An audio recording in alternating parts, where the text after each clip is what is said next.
Jai Gurudev children. Today is last day of the class because your exam is going to start.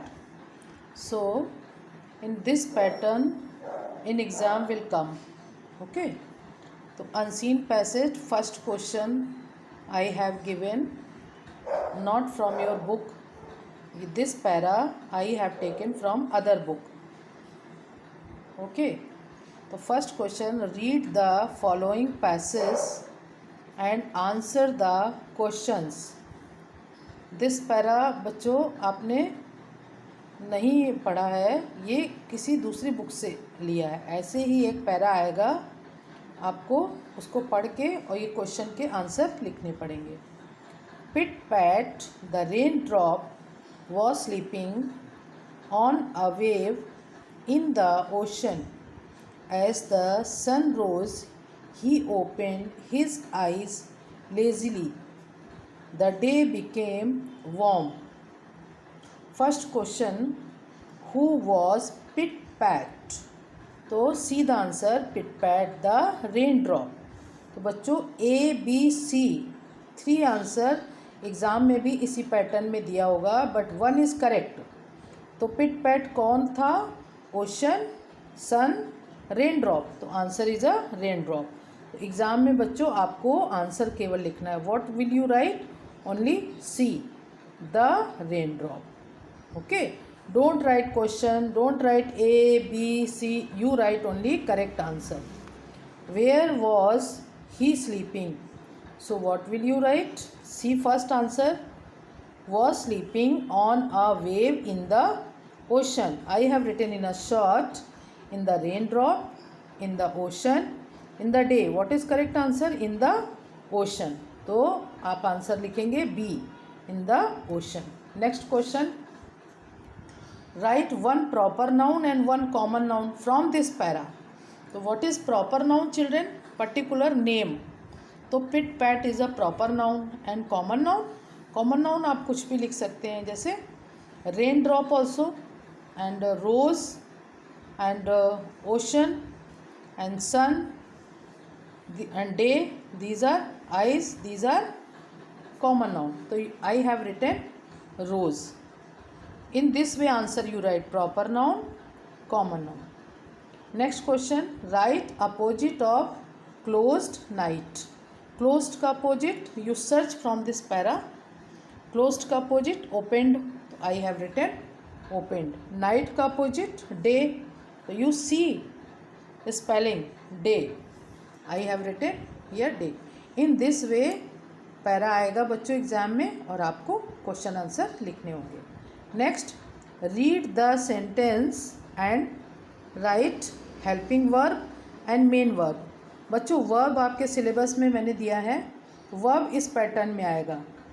ठीक, sentence दिया होगा, उसमें helping verb और main verb search करना पड़ेगा, but not given this sentences. Okay, I am going to school, तो is, am, are, was, were, these are helping verb, and going, this is main verb. तो जो यहाँ पर was, were या has, have या was, were, is, am, are, ये आपको helping verb होंगी और ये मेन वर्ब होगी। इस तरीके से आपको वर्ब इस पैटर्न में आएगी। तो आपको लिखना पड़ेगा आंसर में इस तरीके से, हेल्पिंग वर्ब हेडिंग और मेन वर्ब। तो क्वेश्चन नंबर यहाँ डाल देना आप 1 and 2, तो समझ में आ जाएगा कि am is a helping verb, a main verb, going, and were is a second question. Second में the girls were dancing yesterday, तो were is a children helping verb and dancing is a main verb. Already Sakshi ma'am taught you in month of April, that's why I have given in this pattern. Okay, fill in the blanks with suitable pronoun. Pronoun also बच्चों in syllabus I have given. तो pronoun किस pattern में आएगा? In this pattern. Sentence दिया होगा और आपको change करना होगा। कैसे? My sister's name is Ranu, name is a noun, तो नेम के प्लेस पर जब हम वर्ड लिखेंगे that is called pronoun. What is pronoun? Pronoun is a word we are using in a place of noun. So my sister's name is Ranu. So here you will write she because Ranu is a girl. So she is 7 years old. You can't write here Ranu is 7 years old because Ranu is a noun. तो यहाँ पर आपको pronoun लिखना है. इस pattern में exam में आएगा. तो be ready for exam. Do practice in this way pronoun. Meenu and Tina are singing. तो 2 गर्ल्स हैं. तो 2 गर्ल्स के लिए जब प्रोनाउन वर्ड लिखेंगे तो क्या लिखेंगे? They are good friends. अगर बच्चों यहाँ 2 बॉयज़ होंगे लाइक रवि एंड सोनू या Sonu and Monu are playing, तो भी आप क्या लिखेंगे? दे. ठीक है. In this way pronoun will come, not same sentences will come. Okay children. Next, punctuation also given in syllabus. In this pattern I have given. Use punctuation marks and rewrite this sentence. The capital of India is New Delhi.